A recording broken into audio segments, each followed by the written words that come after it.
So just give us a sense of just how big the amount is that the government is looking to raise from this.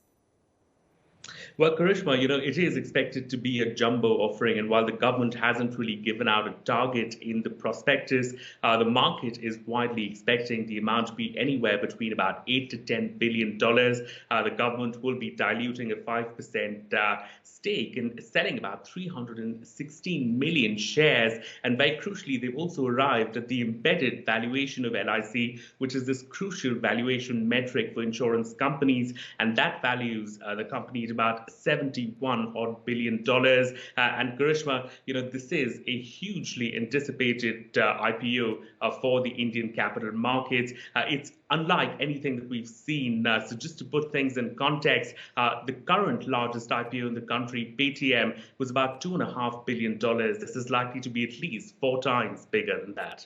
And how significant a moment is this, Nikhil, for the Indian capital markets, given the size of the IPO that you've just described?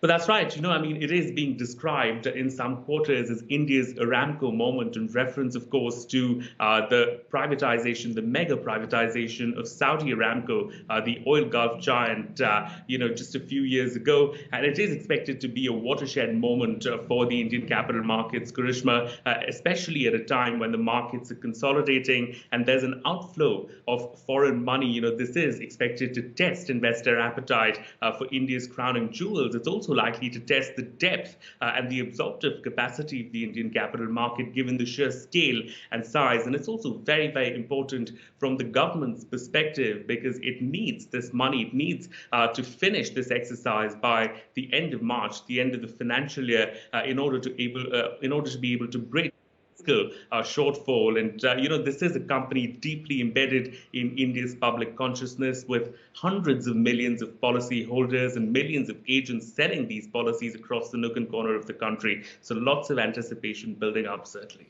Nikhil Inamdar there.